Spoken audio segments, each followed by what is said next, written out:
In the high-stakes world of surgery, there is no room for error.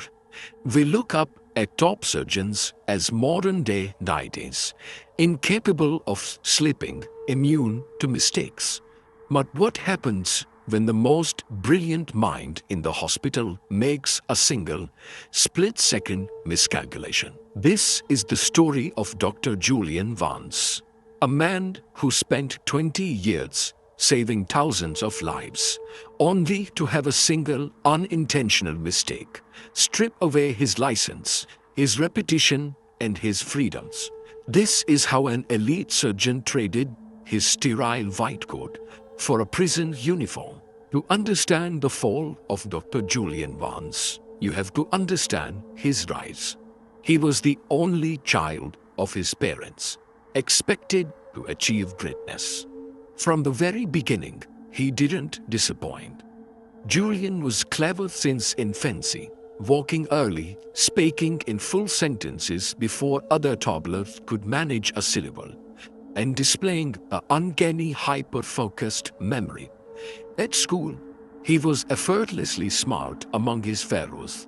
While others pulled all-nighters to barely pass, Julian absorbed complex concepts as if he were just reading a comic book.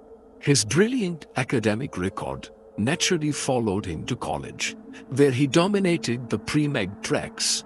It was no surprise when he earned a meritorious selection at an esteemed Ivy League caliber medical school. There, his professors didn't just see a student, they saw the future of cardiothoracic surgery. He graduated at the top of his class. His hands were steady, his focus was unshakable, and his confidence was absolute.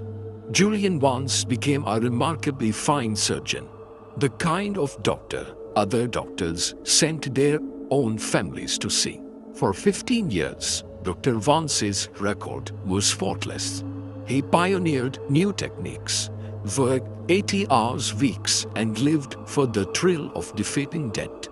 He was untouchable until one ordinary Tuesday. The patient was a 42-year-old mother of two named Clara Simmons. She required a standard, however delicate procedure to repair a damaged heart valve. For someone of Vance's caliber, this was a routine operation. He had performed it hundreds of times, but routine breeds a dangerous illusion of safety. That morning, the hospital was severely understaffed. Dr. Vance was on his 16th consecutive hour of duty, running on nothing but black coffee and pure adrenaline. The surgical team was fatigued. The nurses were rushing, and the atmosphere in operating room 4 was tense as Dr. Vance neared the completion of valve's repair. A sudden binary drop in Clara's blood pressure caused a momentary panic. The alarms blared. Acting on pure instinct and muscle memory, Vance moved swiftly to secure the area. His hand was a blur. He stabilized the patient, closed the incision, and walked out of the theater with chorus of sighs of relief. The surgery was deemed a massive success, but it wasn't a success. 2 days later, Clara Simmons collapsed in the recovery ward. An emergency CT scan revealed a horrifying truth.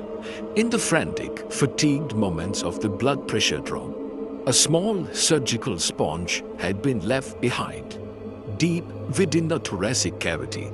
It had caused a catastrophic rapid infection. Despite a secondary emergency surgery, Clara's body went into septic shock. 2 days later, she passed away. The hospital plummeted into crisis, but the Simmons family wanted justice. They didn't just file a medical malpractice lawsuit.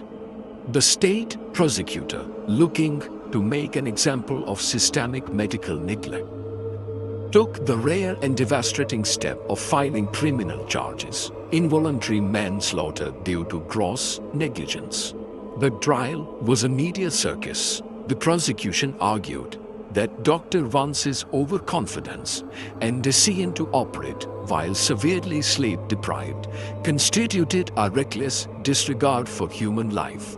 The defense fought back, arguing it was a tragic, unintentional system error, a failure of the hospital's counting protocol, not criminal intent. But the jury couldn't look past the devastating outcome. A competent, expert surgeon, the clever boy who had never failed a test in his life, faced his final verdict. Guilty. Dr. Julian Vance was sentenced to 2 years in a state penitentiary. It is a chilling reminder of the fragile tightrope walked by medical professionals every single day. In a profession where perfection is the baseline, a single second of human exhaustion can turn a savior into a convict. What do you think? Was the court right to jail him? Or was he a victim of a broken medical system? Let me know in the comments below.